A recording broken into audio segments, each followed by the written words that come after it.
Hi friends, எல்லோரும் எப்படி இருக்கீங்க? இன்றைக்கி நம்ம சிந்து சிங்கிங் கிச்சனில் அரைச்சி விட்ட சாம்பார் எப்படி செய்கிறதுன்னு பார்க்கலாம். இப்போ தேவையான இன்க்ரீடியன்ஸ் என்னென்னு பார்த்துடலாம். பருப்பை இந்த மாதிரி ஒரு 1/2 hour கிட்ட ஊற வச்சு எடுத்து வச்சுருக்கேன். வெங்காயம், கருவேப்பிலை, தக்காளி, உளுத்தம்பருப்பு, கடலைப்பருப்பு, முழு தனியா, ஜீரகம், கடுகு, புளி கரைச்சது, தேங்காய், நெய், காஞ்ச மிளகா, பெருங்காயத்தூள், சால்ட்டு, மஞ்சத்தூள், சாம்பார் வெங்காயம், முருங்கைக்காய். இப்போ ஃபஸ்ட்டு நம்ம பருப்பை வேக வச்சு எடுத்துக்கலாம். அதுக்கு ஊற வச்ச பருப்பை குக்கரில் சேர்த்து கொஞ்சமாக கருவேப்பிலை, தக்காளி அரிஞ்சது, பெரிய வெங்காயம் அரிஞ்சதையும் சேர்த்து கொஞ்சமாக மஞ்சத்தூள் சேர்த்துக்கலாம்.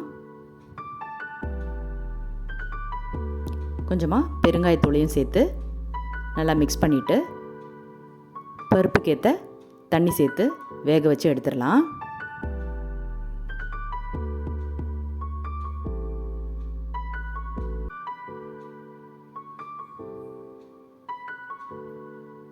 இப்போ நம்ம ட்ரை ரோஸ்ட் பண்ண போகிறோம். அதுக்கு ஒரு பேனை ஹீட் பண்ணி அதில் கடலைப்பருப்பு, உளுத்தம்பருப்பு, முழு தனியா சேர்த்துக்கலாம்.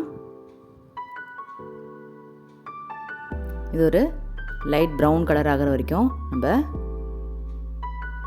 ரோஸ்ட் பண்ண போகிறோம். கூடவே காரத்துக்கேற்ற காஞ்ச மிளகாவையும் சேர்த்து நல்லா ரோஸ்ட் பண்ணிக்கலாம். லாஸ்ட்டாக துருவின தேங்காவையும் சேர்த்து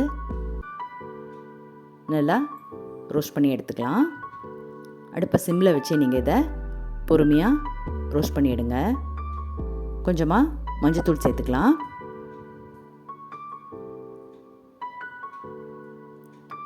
கூடவே பெருங்காயத்தூளையும் சேர்த்து நல்லா இதை ரோஸ்ட் பண்ணதுக்கப்புறம் ஆறுனதுக்கப்புறம் ஒரு மிக்ஸி ஜாரில் சேர்த்து பேஸ்ட்டாக அரைச்சிக்கலாம். நெக்ஸ்ட் இப்போ நம்ம சாம்பார் தாளிச்சிடலாம். அதுக்கு கொஞ்சமாக நல்லெண்ணெயும் நெய்யும் சேர்த்து மிக்ஸ் பண்ணி ஹீட் ஆனதும் கடுகு ஜீரகம் தாளிச்சிடலாம். கடுகு நல்லா பொரிஞ்சதும் 2 காஞ்ச மிளகாவை தாளிச்சிடலாம். கூடவே கருவேப்பிலையும் சேர்த்து நல்லா வதக்கிடலாம்.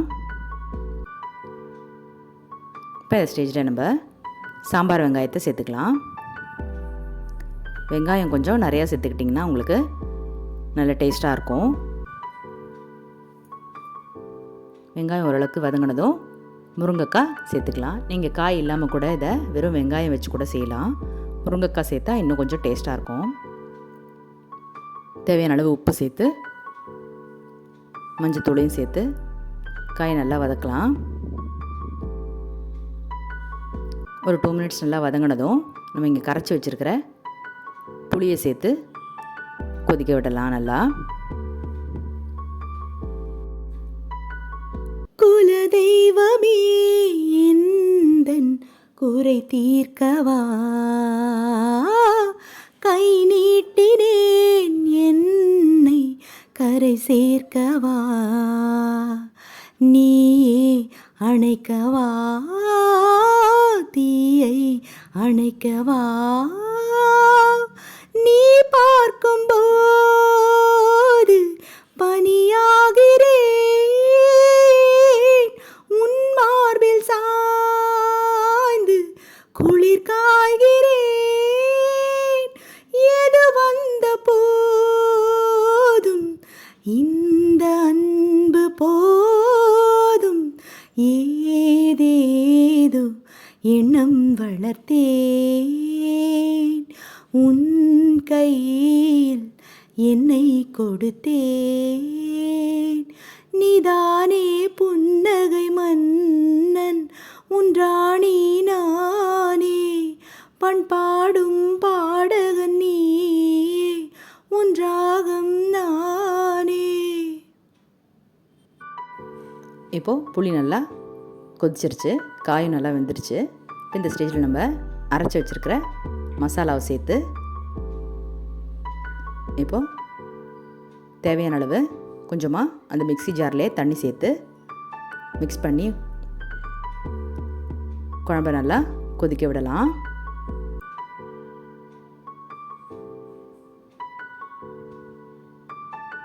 இப்போது ஒரு கொதி வந்ததும் நம்ம இங்கே வேக வச்சு எடுத்து வச்சுருக்கிற துவரம் பருப்பையும் சேர்த்து நல்லா மிக்ஸ் பண்ணிவிட்டு கொத்தமல்லி தூவி இறக்கிட வேண்டியது தான். அரைச்சி விட்ட சாம்பார். இது ஹோட்டல் ஸ்டைல் சாம்பார் மாதிரியே இருக்கும். கண்டிப்பாக ட்ரை பண்ணி பாருங்கள். டிஃபனுக்கும் ரைஸுக்கும் எல்லாத்துக்கும் நல்ல ஒரு டேஸ்ட் கொடுக்கும். சிந்து சிங்கிங் கிச்சனுக்கு மறக்காமல் லைக் பண்ணி ஷேர் பண்ணி சப்ஸ்கிரைப் பண்ணிவிடுங்க. தேங்க்யூ.